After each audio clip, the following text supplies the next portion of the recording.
Welcome everyone to the Dharma discussion group with Khenpo Tenzin, and we will now begin. Oh yeah, thank you so much, everybody. And we again recite this. Maybe we recite four immeasurables because we have recited the refugee part. Yeah. May all mother thinking beings, limitless as space, have happiness and the cause of happiness. May they be free from suffering and the cause of suffering. May they not be separated from the happiness that is free from sorrow. May they rest in equanimity, free from attachment and aversion. May all mother thinking beings, limitless as space, have happiness and the cause of happiness. May they be free from suffering and the cause of suffering. May they not be separated from the happiness that is free from sorrow. May they rest in equanimity, free from attachment and aversion. May all mother thinking beings, limitless as space, have happiness and the cause of happiness. May they not be separated from may they be free from suffering and the cause of suffering. May they not be separated from the happiness that is free from sorrow. May they rest in equanimity, free from attachment and aversion. Yeah. There are some questions? Yes, there are some questions that were already submitted. Do you want to start with those? Yes, please. Okay.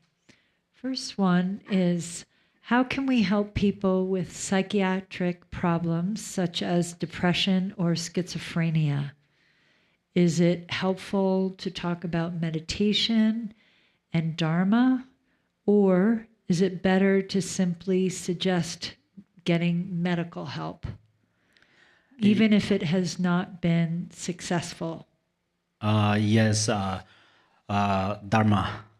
Dharma, you use some Dharma methods and then give them, how to say, encouragement, encouraged. So tell them lots of good things. It's very important. And you try to be very close friend with that person.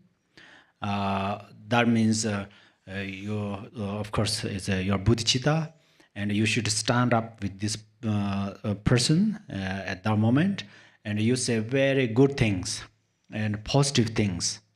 This is very important. Suddenly don't lead meditation because then sometimes what they do, they improve their depression because if not enough method of meditation.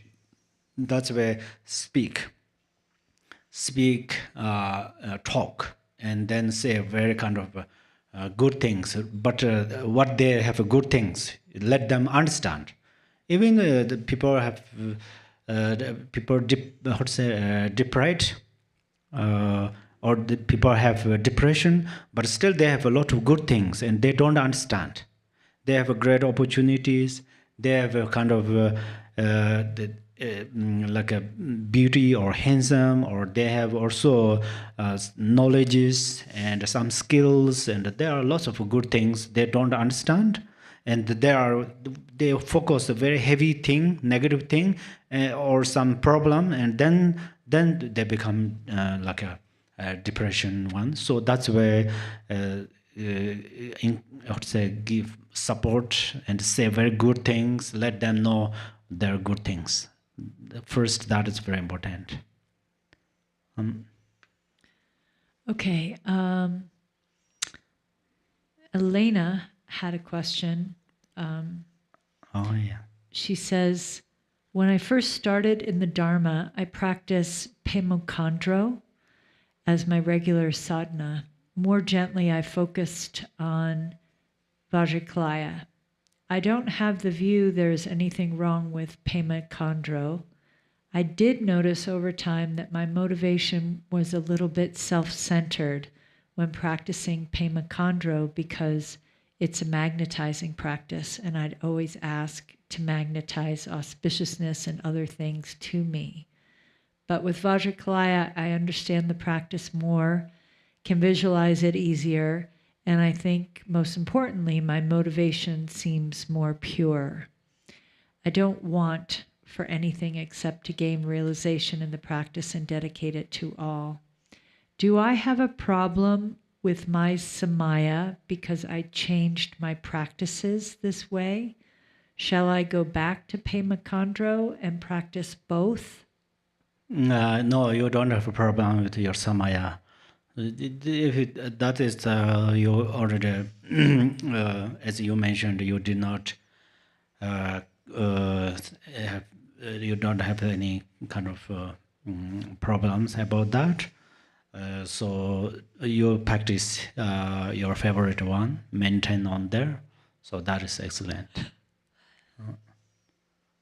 Oh yeah. Okay. So okay. Eleanor. Okay. Is that Eleanor? Hi, thank you, Khenpo. Thank you. My question is, I was working on a poem and this came up and I thought, what does the concept of unelaboration and emptiness, are they the same thing? If not, what's the difference? Unelaboration and emptiness, what are different? Yeah, are they the same thing or are they different? And if they're different, what's the difference? Yes. Unelaboration is empty. Emptiness is unelaboration, but sometimes unelaboration is may not emptiness. For example, if you the one things there is nothing. For example, right now.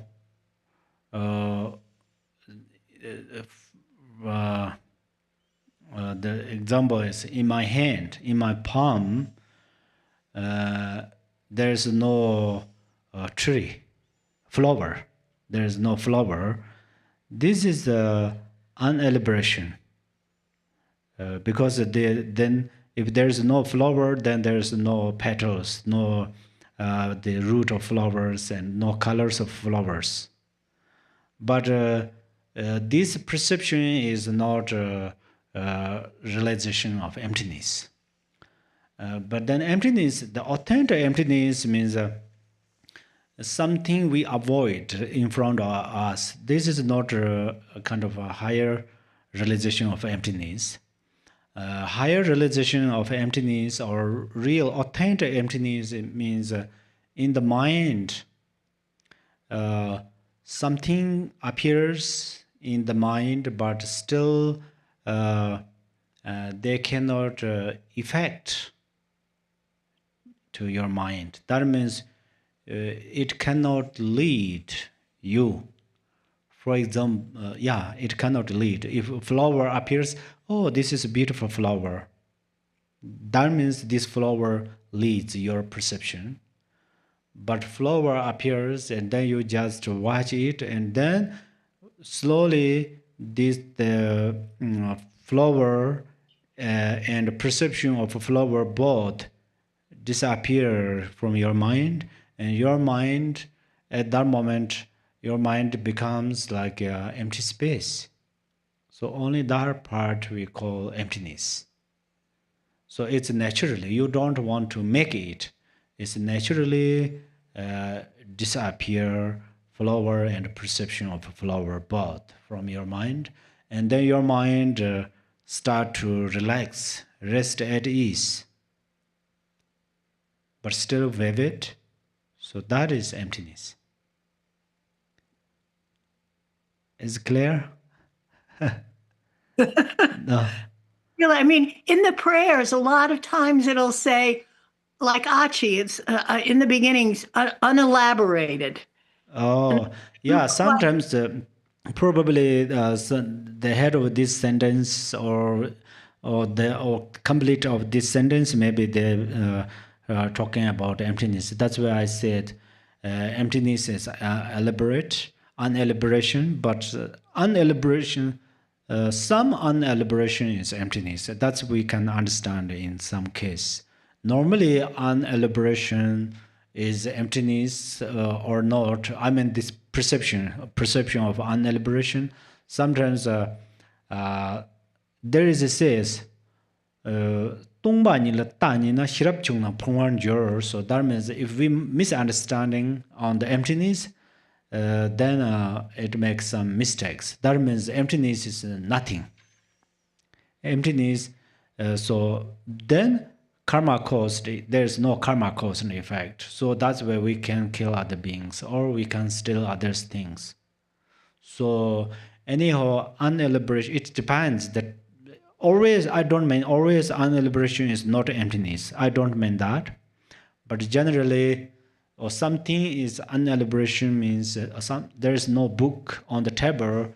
That means that is emptiness of book or not. That is not authentic emptiness of a book.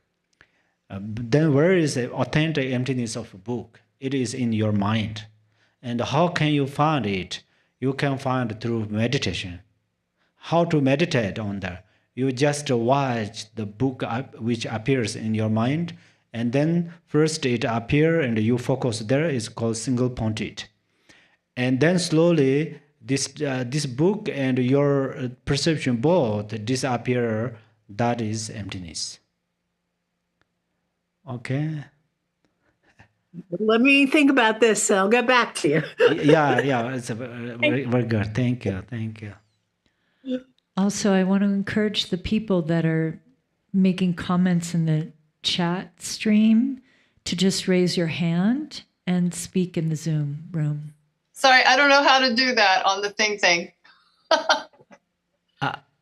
Oh, yeah. It's. How do I raise my hand? Well, anyway, you've got your mic on. You can just talk if you'd like to, Karen. Okay, so I'll read my question.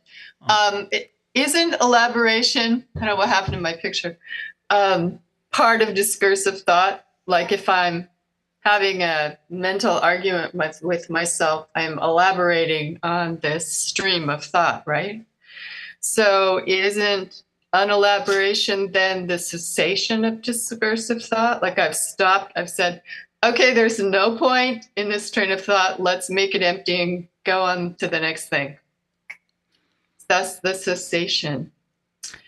I'm going too fast for you, and this is wacky. Yeah. Actually, yeah, I think that's what I understand from you is you perceive that is unelaboration. Do you mean that? For example, something from your mind? Yeah. Well, my understanding is I'm asked to give up discursive thought while I'm meditating or while I'm, exploring emptiness and feeling all the wonderful things this practice brings to me. Mm-hmm. That discursive thought is something that I think in my normal life, because I've done some whatever I've been trained to do and what we've been encouraged or are encouraged to do in this culture, is like, let your mind wander and come up with clever things and interesting conclusions and things like that. Because I had to do it in school. But so I understand there's a value in giving up elaboration, this following my mind through the discourse, right? Mm-hmm. And wouldn't that be an elaboration? Because that's what it means is not elaboration, right? Unelaboration. And my understanding is it's connected to discursive thought, and that's my question. Am I right about that? There is actually my understanding of the meaning of elaboration and unelaboration is first I will let you know my understanding, and then probably it helps you to understand through answer. Elaboration means something, there are many things, something, or create many things, or whatever the numbers of things there through activities or some so forth. Unelaboration means it's not engaged with many things. There is almost nothing. So, for example, we build a mandala. Elaboration means we put many kind of substances offering things. Unelaboration means we don't put many these substances on there. So that's what my understanding, the meaning of elaboration and unelaboration. So then usually for eliminating gross thought, then unelaboration is a good thing in your mind. For example, you have discussed thoughts or too much thoughts and something like that, criticizing oneself or others, something like that. If your mind is so busy, at that moment you are going to perceive, I'm going to practice unelaboration, something that's where it's a little bit pressed down or a little bit reduce your thoughts. But then, so it helps you. And then directly, if your mind is completely like no perceptions in your mind, it is unelaboration or not? I say yes, that is unelaboration. If you have no thoughts in your mind, no perception in your mind, that is unelaboration. So that's like advanced unelaboration. Advance? I think it's like, yeah, it's like a higher stage of unelaboration than just let's not continue the story. I think that maybe there's levels of it. Absolutely, Sure. yes. I totally agree with that. It's very possible it is the unelaboration, higher, the advanced part, but it's possible, it depends on how you start actually. And Yeah, also sure. it naturally comes, coming or how do you start to arise this experience? Otherwise, right now it's quite difficult to say that is these and those. Okay. Are you asking me a question, or are you asking me how to assess my unelaboration? Actually, I did not ask, so it's okay to ask you. Yeah. So you say you have many how to say discourse thoughts. Yes, discursive. Or discursive. Yeah. So then you try to eliminate that, did you? Yeah, that's kind of my practice. I just don't make them as important as they once were. That's very good. So then could you do that or not? Yeah. Oh, good. I kind of pick and choose. I mean, certainly there are things I choose to think about, and there's things I choose to walk away from. So I think part of the practice is, like you were saying, that you have devotion to the different gurus. And one of the gurus is books, Dharma books. Oh, yeah. So sometimes I have to really mull over what I've been reading there and kind of let it work on me. So I think that's probably a positive form of discursive thought. But just if I'm like rewinding a problem or something, then I just blow it up and let it go. I'm pretty successful now at doing that. At least I have a way of doing it. Can I share a problem? Yes, of course, please. Or do you want to move on? You share. Okay, so as you know, I have big family problems from my husband's family.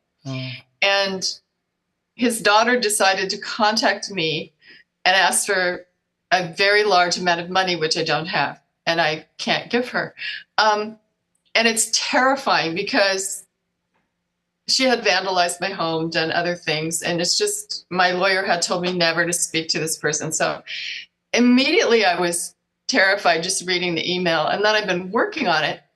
And in the 37 practices, it says, take your enemy and put it like the guru on the crown of your head. Mm-hmm. So, this is the discursive thought I've been working on with her, because I need to get to everything you just talked about in the lesson, where you take your enemy and you devote love to that situation before you decide what action to take, right? So what I wanted to share is that before I entered deeply into this practice, one of the things I could never do with her is allow her to humiliate me. Mm-hmm. Okay. And by allowing her to be like the guru at the top of my head, I had to give up that fear of being humiliated by her, right? Because I'm making her a focus of love and important. Well, but with the love, it was easy. It was fine. It just happened. So you throw bodhicitta at anything, you can do anything, right? Mm-hmm. And that was, to me, well, the reason I wanted to share it is it's something I just could never do before. And this wasn't difficult. And I think it's going to lead me to a better conclusion than I could have gotten to in the past on how to handle this problem. Done. Okay. That's all I have to say. Thank you so much for sharing your experience and wonderfully practiced for that situation. And actually, yeah, you did great practice. So for eliminating this gross discursive, then it's better to apply different practices, and then after you thought, yeah, that is unelaboration. I say yes.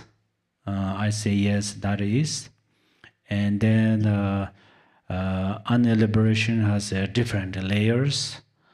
So how can we make sense? How can we understand what is that first step or third step? So only this way I will tell you that when you try to eliminate this thought, and you can eliminate, you could, but then you could eliminate this for 5 minutes, and then come back, and then you again practice that, and then you can eliminate this. You could eliminate for 10 minutes. So you could eliminate for 5 minutes. That is first level of the unelaboration. You could eliminate 10 minutes. That is middle level of elimination. Unelaboration. And then you can eliminate this entirely. That is the highest one. So you progressive that. Thank you so much. Okay. I'm just going to turn this off. Yeah, that your today there's something happened. Okay, next.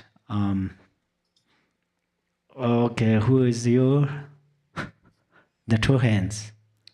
There's Shauna. Yes, please. Hasn't spoken yet. Sorry, I say who is you. That is not my question. I try to ask who would you share first. Yeah, Shauna, please. Namaste, Sangha. I just wanted to say thank you, Karen, for sharing your experience. I really appreciated that. And I wanted to do two things. One is if you go to react on the bottom of your screen and click on it, you can see raise hand, at least on my computer, that's how it works. And then I wanted to also share an experience of, was that helpful? Yes, thank you. Oh, here, there. And then yesterday, I feel like I'm drinking from a fire hose a bit, and it's kind of, but I want to find the words to share my experience yesterday because it was really out of this practice. So my dad, who's actually my stepdad, but he's been my dad forever, turned 100, and we had a 100th birthday party for him. And I have so much family drama. And so much, my personal experience is just being in a very judgmental, gossipy, critical environment that my mother has set out of her own incredible woundedness. And I've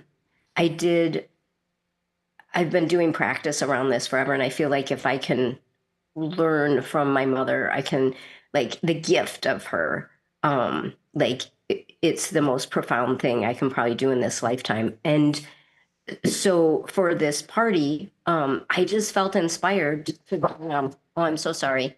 Shh. To bring, my sister and I decided that we would decorate. They live just an hour from us. And I brought a piñata and I brought a lot of colorful decorations and shared them and set them up. And it was amazing. All 20 people, and it was my 100-year-old grandfather's, like, children, grandchildren, and great grandchildren. They all, like, there was this explosion of love, which is not how my family gets together. It's very scripted and, and it was so beautiful. And I just felt like so healing. And I 100% contributed or attribute it to Green Tara and the practice that I have with her. And so I wanted to share that. And I appreciate Karen. Excuse me, you're sharing yours also. Thank you. Thank you so much, Shanna. And Karen, it's wonderful to say, not information, how to say that. It's a wonderful thing for share for us. And then you both apply this Dharma methods. Remember that the kindness of Yidams, blessings of Yidams. So that's so wonderful. Thank you so much. And that's how we can learn each other's. So your experiences, situations, everything becomes teachings. So thank you so much again. And then next, Eleanor.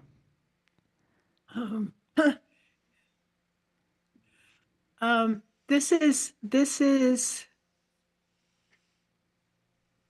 I don't know what that is.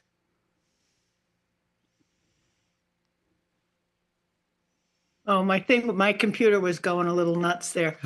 This is a meditation question, again, about this elaboration. Mm-hmm. There's a lot of different places when I'm meditating that I go to, and I'm still working on trying to, understand that all. But if I'm lucky, I see these lights. And if I concentrate on a point in these lights, sometimes these beautiful patterns will emerge made out of lights. And sometimes the patterns will come together in the center like one big amorphous light, almost like an amoeba. And I kind of disappear into it somehow. It's like I can tell when I'm going into it, but I have no idea what happens. And then I can tell when I'm coming out of it, but again, I have no idea exactly of where I've been, other than it's associated with the light. Now, is that light, am I elaborating something with that light? Or is that just another place in meditation? Yes, during the meditation and practicing, there occurs different experiences, there appears different things. They all are actually good thing. That's let's know. And then that light is actually, how do you perceive in your meditation? You perceive outside of your mind, or you perceive inside of your mind. If you are perceiving that light is outside of your mind, actually it's amazing, but still you are going to improve and try to perceive it from your mind, in your mind. So for example, when we practice Tugar,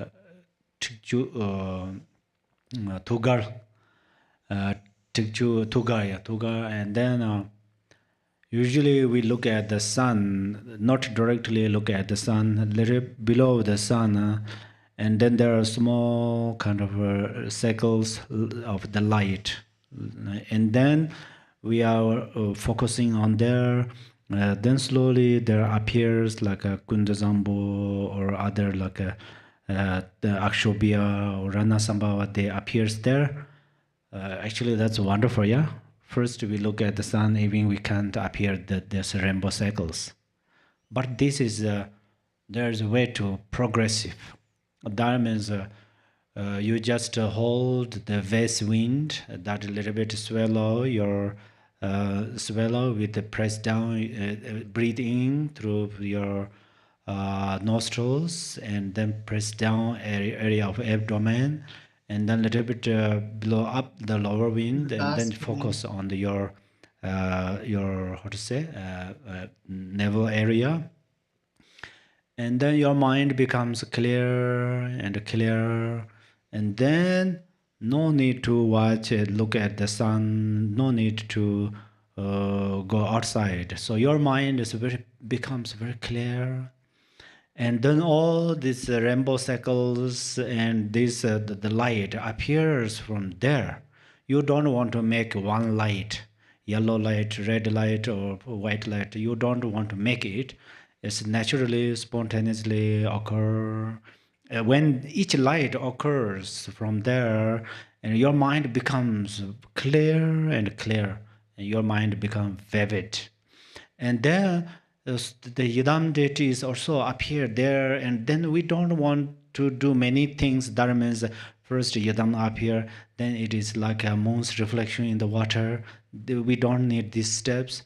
When they appears, it's like a moon's reflection in the water. You know, that means it's wisdom light, wisdom light.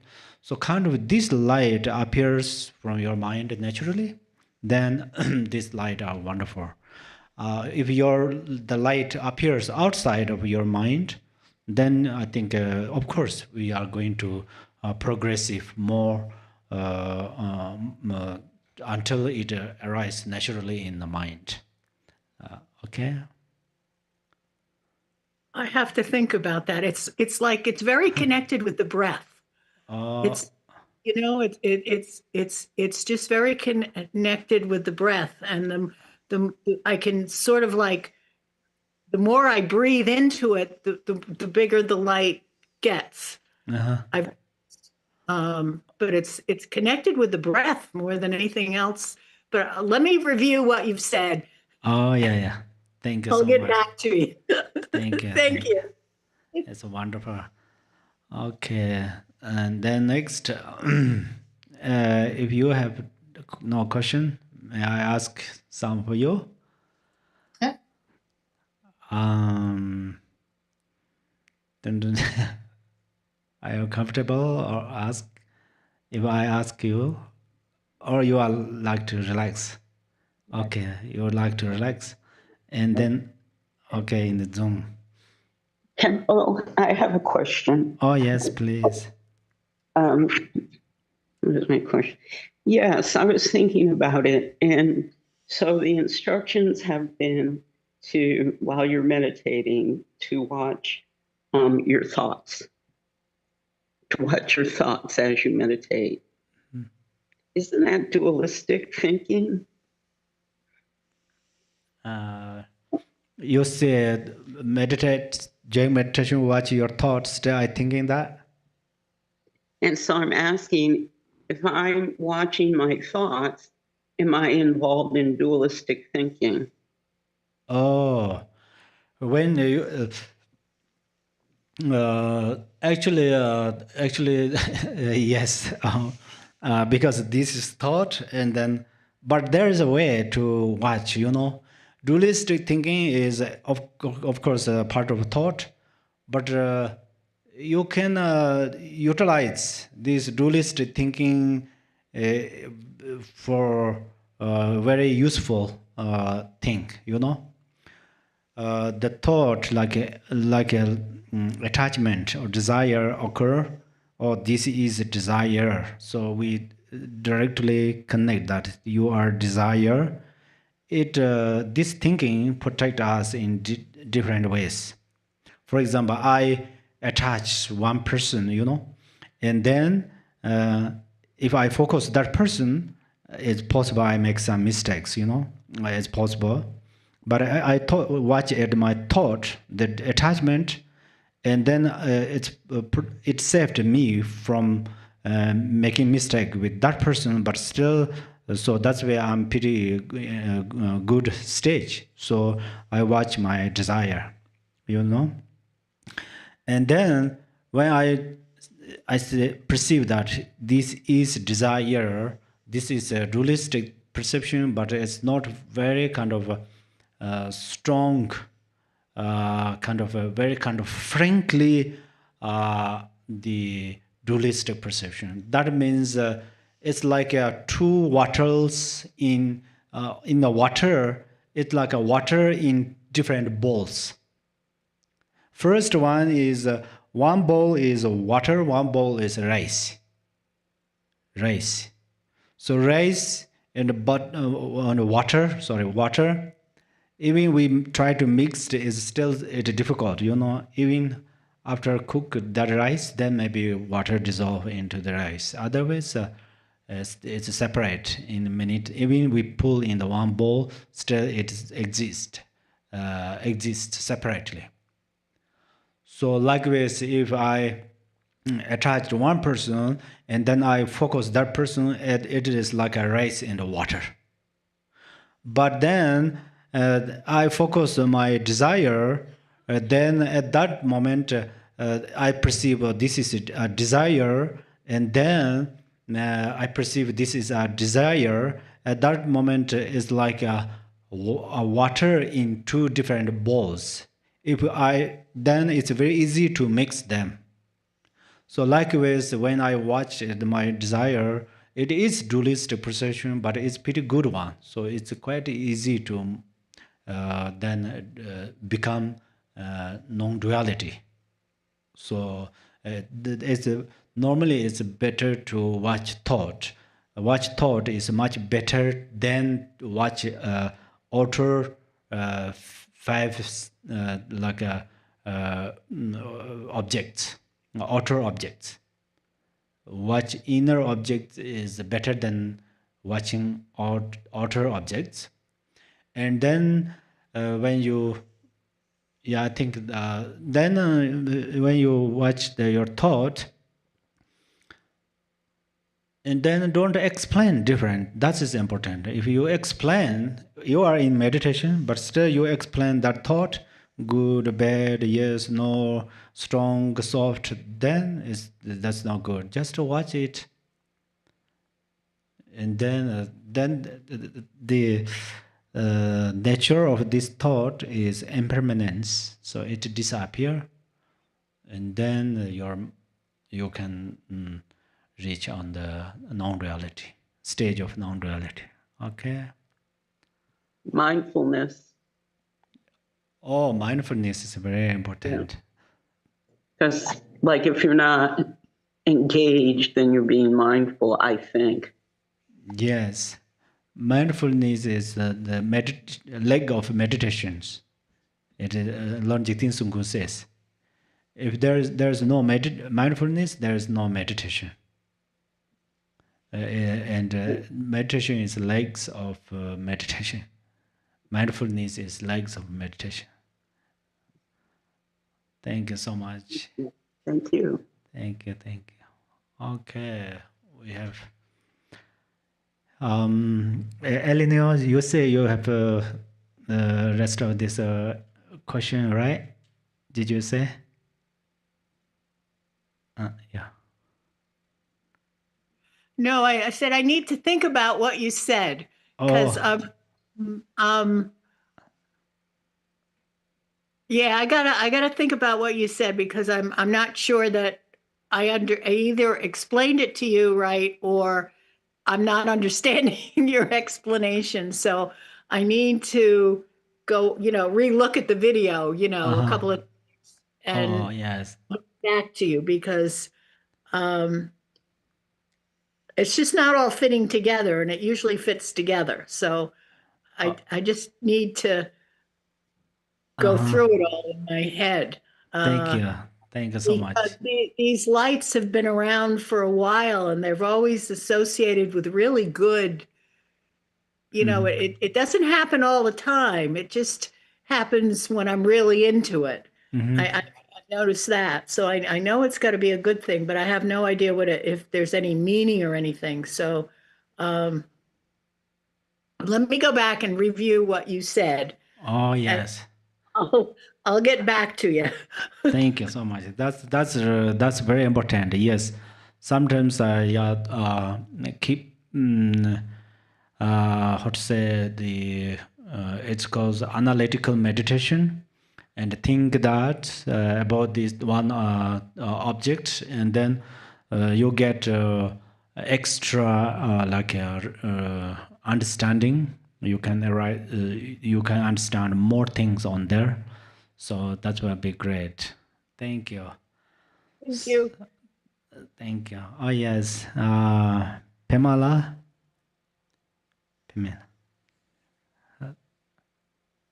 Yes. I want to thank you for your teachings on Mahamudra. There was so much in there. I deeply appreciate it. And I wonder if you would elaborate on the yidam appears from bodhicitta. That's beautiful. And I just want to know if you'd like to say more about that. And yeah, that bodhicitta is the source of yidams. Yeah. So do you want to say anything more about that? And also, are you going to teach more on Mahamudra, or was that it? There are more teachings, of course, but they all included there. But there are more. Even today, we not. I just taught one part, but each part has a more way to. For example, the Mahamudra, this first bodhicitta part has many way to explain, and second, the yidams has many way to explain. So thank you so much. And bodhicitta, yidams appear from bodhicitta is the simple example is first. For example, I focus in the Zoom. You all there, and then I think, there are you are there. This is my ordinary thinking, and then I arise relative bodhicitta, and then my thinking or perception changes. My perception changes, and then I perceive you all are my mother. So then your body and shape and are always there, but my view or my environment, everything changes because you all are my mother. So when I look at you all, and then I perceive you all are my mother. So this is a relative power of relative bodhicitta. I mean, if I have this realization reached on this level, and then so just first people then turned parents like a mother, yeah. And then I improve this bodhicitta on this improve or developed this my bodhicitta, and then slowly then I appear my perception becomes emptiness. So my perception becomes emptiness, and then I do not perceive you are like you are like an ordinary form, ordinary being, and then I perceive you are Yidam deities, and still I perceive your kindness. Your kindness, that means how I perceive you are my mother, you know. Mother means you gave birth me, it's not like something like that. I'm so grateful because you are my mother. Your first, you are my mother. And second, I'm so grateful because of you. I can see white Tara or green Tara or Vajikalaya or something like that. So then I perceive Yidam deities. So then, slowly, then my this realization developed, and then everything is like an empty space. But everything appears from empty space. So whatever appears from empty space are Yidam's form. Whatever I heard, the sounds are the Yidam's mantra. So then all of my environment becomes Yidam's pure land, and all the friends and other animals becomes Yidam deity. So that is how we are going to understand. This is the example. I don't mean I'm on this level, but that's how we bodhicitta helps.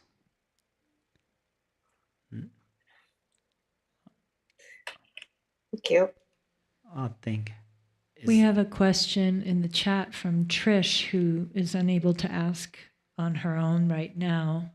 She says she was listening on YouTube before and was confused about which text you were reading from. It did not look like it was 20, verse 23 to 27 in the text we have. And she's asking if there was a different text that was posted. Do you know what she's referring to? Yeah, today I read the essence of Mahayana teachings, the verse number 23 to 27. So this is this explains the fivefold of Mahamudara. So the order is slightly different. Usually, fivefold of Mahamudara, Yidam deity, bodhicitta and compassion, Yidam deity, and then the Guru devotion, and Mahamudara and dedication. But in this way, first it mentions this bodhicitta, and second it mentions dedication. So probably you are a little bit confused through this way, confused through that way. But I teach you as order of the generally how we are explain the fivefold of Mahamudara. I think it makes more sense for you. So that's why I prefer that. Okay. Thank you. Okay, so there are 10 more minutes. We have 10 more minutes. If you don't have oh yes, please.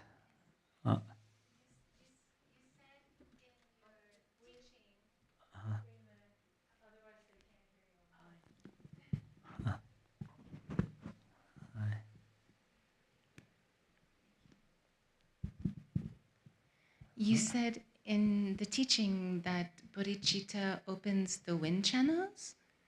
Could you elaborate? Oh yeah. Oh, thank you.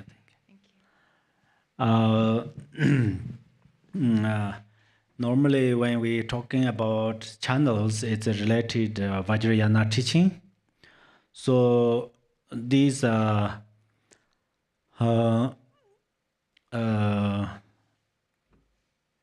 through the channel, then winds functions. Our winds functions through channels. So that's where there's some channels, some nodes on the channels, and they're not opens. The reason is most time our karmic winds functions or move through these channels, and then karmic winds makes nodes. It's support to nodes. It's like a frozen, so it does not open these nodes of channels. And then wisdom, bodhicitta has actually first we let know the two tigle bindus we also called bodhicitta. The reason is the essence of a bindu is this formless, shapeless, and this is very special, like a Dharmakaya relax. Dharmakaya relax. So that's why in the some the Hito, Ratha Deity's prayer for the Bardo beings, it says if sometimes if we perceive the bindu is like a round, or bindu is like a triangle or rectangle, we focus that also related breakage samaya. It says trazer nisumi trazer mipa iya mipa kadom. That means no design, no size, no kind of those things, but still we perceive them. This is engage with breakage of samaya. Now, so anyhow, bindu, the essence of a bindu is a very kind of a light and very kind of a white light, and then it is inseparable mind. Usually we say mind, but in reality, the innate mind is inseparable, and this subtle bindu. So then this bindu, eventually, when we die, for example, or when we attain Buddhahood, at that moment, this bindu enters, there's a avadhatu channel, special channel. Other the nodes opened and this channel coming inside. At that moment, these two wings clips, lower and upper wings clips, and also at that time grows like a sun and moons, the clips. At that moment, then this very subtle, this the bindu and the mind is inseparable one. So that is then going through the special channel, and then we attend Dharmakaya. So that's why I little bit talking about the bodhicitta and channel relation there. So, for example, if I have a car, like a Subaru car, and I'm going to go to Phoenix tomorrow, for example, if I'm going to go Phoenix, then what I need for my car is gas. It's called gas. Car's gas. If instead of a gas, I pour water, then my car, I cannot drive my car. If my car is new, very expensive, but and the road is good, tires are good, but then I cannot drive because in the car I poured the water. So likewise, this subtle inseparables bindu and mind need to go the stage of Dharmakaya, and then relative bodhicitta is necessary. Without relative bodhicitta, grasping is like a water pour in the Subaru car, then this bindu cannot go there, even in the body cannot go. So that's where the car need gas. Then likewise, then this for the sake of this inseparable bindu and mind need relative bodhicitta. And then this relative bodhicitta, how we are going to apply is that's where we are going to listen Dharma with this text, and we are going to go step by step through this way. For example, car is very big. Maybe 5 people try to push and pick up, cannot, but only stairwell is the round one. We just move like this. The very big car can turn right and left. And then accelerate. We can just press down small thing by one feet, and then car become go very speed. It's so fast. Accelerate. Likewise, these teachings tell us how we very kind of quickly developed the relative bodhicitta. How we are going to progress with this, especially it directly go to the related ultimate bodhicitta. Ultimate bodhicitta, bindu, and mind, they are actually same. Eventually, they are same. So, how we connect? In generally, like a big one car, 10 people try to move from here to 1 mile is so difficult, but 1 feet and two hands just work little thing very softly. The car goes from here to many thousands of miles can go. So likewise, this relative bodhicitta is important. At the same time, how to apply or utilize the relative bodhicitta. Then this teaching says that. Okay, thank you so much.